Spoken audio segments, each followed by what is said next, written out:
വയനാട് ലോക്സഭാ മണ്ഡലത്തിൽ 50% പിന്നിട്ടിരിക്കുന്നു പോളിംഗ് എന്നാണ് ഇപ്പോൾ ഏറ്റവും ഒടുവിൽ പുറത്തുവരുന്ന വിവരം. രാഹുൽ ഗാന്ധി മത്സരിക്കുന്ന രാജ്യശ്രദ്ധയാകർഷിച്ച വയനാട് മണ്ഡലത്തിൽ 2 മണി ആകുമ്പോഴേക്കും 50%-ലെത്തി നിൽക്കുന്നു പോളിംഗ് ശതമാനം എന്നുള്ള ഏറ്റവും പുതിയ വിവരങ്ങളാണ് ഇപ്പോൾ പുറത്തുവരുന്നത്. മുജീബ് റഹ്മാൻ നൽകും കൂടുതൽ വിവരങ്ങൾ. മുജീബ്, ശക്തമായ പോളിംഗിലേക്ക്, റെക്കോർഡ് പോളിംഗിലേക്ക് വയനാട് ലോക്സഭാ മണ്ഡലം പോകുന്നു എന്നുള്ളതിന്റെ സൂചന തന്നെയാണോ വരുന്നത്? തീർച്ചയായും സായികുമാർ, ഉച്ചയ്ക്ക് 2 മണി ആയപ്പോഴേക്കും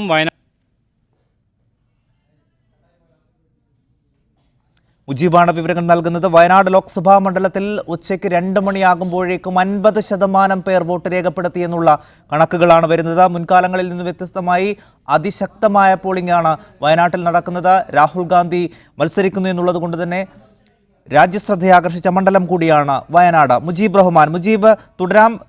ഇനിയും റെക്കോർഡ് പോളിംഗിലേക്ക് എത്തും എന്ന് തന്നെയാണോ വിലയിരുത്തൽ?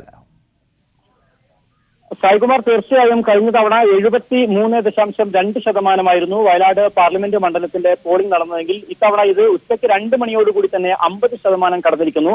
50.5% ഇപ്പോഴത്തെ പോളിംഗ് നില. വയനാട്ടിൽ എല്ലായിടത്തും ഈ പോളിംഗ് നിലയിൽ തന്നെ ഏറ്റവും ശ്രദ്ധേയമായ കാര്യം വയനാട് ജില്ലയിലെ മാനന്തവാടി, സുൽത്താൻ ബത്തേരി, കൽപ്പറ്റ തുടങ്ങിയ 3 നിയോജക മണ്ഡലങ്ങളിൽ നല്ല പോളിംഗ് തന്നെയാണ് രേഖപ്പെടുത്തിയിരിക്കുന്നത്. നല്ല തരത്തിലുള്ള തിരക്ക് തന്നെയാണ് ഇവിടെ അനുഭവപ്പെട്ടത്.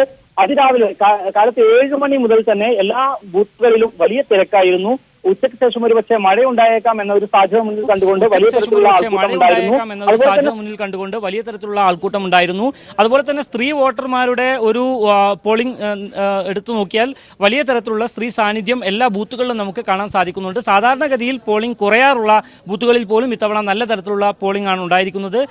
വയനാട്ടിലെ പ്രധാന ആദിവാസി മേഖല, തോട്ടം മേഖല തുടങ്ങിയ മേപ്പാടി, അതുപോലെയുള്ള തിരുനെല്ലി തുടങ്ങിയ പ്രദേശങ്ങളിലെല്ലാം തന്നെ നല്ല തരത്തിലുള്ള പോളിംഗ് ആണ് അനുഭവപ്പെട്ടിരിക്കുന്നത്. 50% ഉച്ചയോടുകൂടി തന്നെ പിന്നിട്ടിരിക്കുന്നു എന്നത് വളരെ നല്ല, അല്ലെങ്കിൽ ഈ പോളിംഗ് ഇനിയും വർദ്ധിക്കാൻ കഴിഞ്ഞ തവണത്തേക്കാൾ കൂടുതൽ പോളിംഗ് ഉണ്ടാവാനുള്ള സാധ്യതയുണ്ട്. താരശോഭയുള്ള ഒരുപക്ഷെ രാഹുൽ ഗാന്ധിയുടെ സ്ഥാനാർത്ഥിത്വത്തോടുകൂടി ഏറെ ശ്രദ്ധയിലേക്ക് വന്ന ഈ ഒരു മണ്ഡലത്തിൽ ആ തരത്തിലുള്ള ഒരു സാധ്യത കൂടി, അല്ലെങ്കിൽ ഏറ്റവും കൂടുതൽ ആളുകൾ എല്ലാവരും വോട്ട് ചെയ്യുന്ന ഒരു സാഹചര്യം വയനാട്ടിൽ നിലവിൽ വന്നിരിക്കുന്നു. അതോടൊപ്പം തന്നെ മറ്റു പാർട്ടികളും, ഇടതുപക്ഷം ഉൾപ്പെടെയുള്ള പാർട്ടികളും അതേ സജീവതയോടുകൂടിയും ഒരു മത്സര വീറോടുകൂടിയും തന്നെ ഇതിനെ എടുത്തിരിക്കുന്നു. അതുകൊണ്ട് പരമാവധി വോട്ടർമാർ നേരത്തെ തന്നെ വോട്ട് രേഖപ്പെടുത്തിക്കൊണ്ട് അവരുടെ സമ്മതിദാനാവകാശം വിനിയോഗിച്ചുകൊണ്ട് അവരുടെ ഉത്തരവാദിത്തങ്ങൾ നിർവഹിച്ചിരിക്കുന്നു എന്ന് വേണം നമുക്ക് മനസ്സിലാക്കാൻ. ഉച്ചയോടുകൂടി തന്നെ ഏതാണ്ട് പുറമെ നിന്നുള്ള, വയനാട്ടിൽ വോട്ടുള്ള മറ്റു ജില്ലകളിൽ താമസക്കാരായ ആളുകൾ പോലും നേരത്തെ തന്നെ ഇങ്ങോട്ട് എത്തിച്ചേരുകയും അവിടെ വോട്ട് രേഖപ്പെടുത്തുകയും ചെയ്യുന്ന ഒരു കാഴ്ചയാണ് നമുക്ക് കാണാൻ സാധിക്കുന്നത്. വയനാട് ജില്ലയിലെ 3 നിയോജക മണ്ഡലങ്ങൾക്കപ്പുറം കോഴിക്കോട് ജില്ലയിലെ തിരുവമ്പാടിയിലും മലപ്പുറത്തെ നിലമ്പൂർ, വണ്ടൂർ, ഏറനാട് മണ്ഡലങ്ങളിലും ഈ തരത്തിലുള്ള നല്ല പോളിംഗ് തന്നെയാണ് ഉച്ച ആകുന്നതുവരെ രേഖപ്പെടുത്തിയതായിട്ട് നമുക്ക് മനസ്സിലാക്കാൻ സാധിക്കുന്നത്. വയനാട്ടിൽ നിന്ന് മുജീബ് റഹ്മാനാണ് വിവരങ്ങൾ നൽകിയത്. വയനാട്ടിൽ ഒരുപക്ഷെ മുൻകാലങ്ങളിൽ നിന്ന് വ്യത്യസ്തമായി അതിശക്തമായ പോളിംഗ് ആണ് ഇപ്പോൾ രേഖപ്പെടുത്തുന്നത്. ഉച്ചയ്ക്ക് 2 മണിയാകുമ്പോഴേക്ക് തന്നെ 50% പോളിംഗ് രേഖപ്പെടുത്തിയിരിക്കുന്നു വയനാട്ടിൽ എന്നാണ് ഇപ്പോൾ പുറത്തുവരുന്ന വിവരം. മറ്റു മണ്ഡലങ്ങളിലും, എല്ലാ മണ്ഡലങ്ങളിലും പ്രചാരണ രംഗത്ത് കണ്ട വീറും വാശിയും വോട്ട് രേഖപ്പെടുത്തുന്ന കാര്യത്തിലും പോളിംഗ് ബൂത്തിലേക്ക് വോട്ടർമാരെ എത്തിക്കുന്ന കാര്യത്തിലും രാഷ്ട്രീയ പാർട്ടികൾ സ്വീകരിച്ചു പോരുന്നു എന്നുള്ളതിന്റെ സൂചന തന്നെയാണ്. ഉച്ചയാകുമ്പോഴേക്കും മിക്ക മണ്ഡലങ്ങളും 40% പിന്നിട്ടു. രാഹുൽ ഗാന്ധി മത്സരിക്കുന്ന വയനാട്ടിൽ 50%-ലേക്ക് എത്തിയിരിക്കുന്നു പോളിംഗ് എന്നാണ് ഏറ്റവും ഒടുവിൽ പുറത്തുവരുന്ന വിവരം.